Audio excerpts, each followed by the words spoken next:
আমার যুবক পোলাপান গুলো কোথায়? হাত ধরে দেখাও। তোমরা একটু আওয়াজ করে 3 বার বলো আল্লাহু আকবার।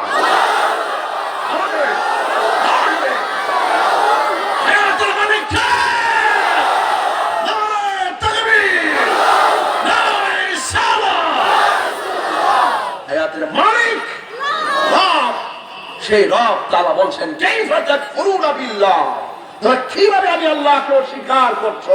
আমি আলাই রাব্বিকুমা তুকাজ্জিবান, তুমি পরওয়ারদিগার সে কোন কোন নিয়ামত সে বিতলাওনি, কোন কোন নিয়ামত অস্বীকার করবা? হাতের চামড়া উপরে না দিয়ে যদি এখানে দিত গরম ধরতে পারত না, পায়ের চামড়া উপরে না দিয়ে যদি এই চামড়া নিচে দিত হাঁটতে পারত না। তুমি কি বুঝো না? চোখের গোড়ায় মনে করছো পাতিগুলো দিয়েছে, অনর্থক দিয়েছে না। এই চোখের পাতি বড় বড় বড় বড় ক্ষতির কারণ শনাক্ত করে দেয়। এই চোখের পাতিগুলো কথা বলে ঠিক না বেঠিক? তুমি মনে করতেছো নাকের ভিতরে কেন পোষণ দেওয়া হয়েছে? পরিষ্কার হলে বড় ভালো হইতো। আর বোকা, এই পোষণগুলো তোমার অসংখ্য ধুলাবালি মুক্ত করে দেয়। মালিক চিনো না? মালিক কত সুন্দর করে তোমাকে সাজাইছে।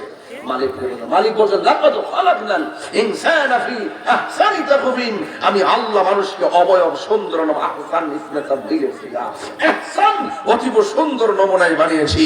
বলুন বানিয়েছেন কে?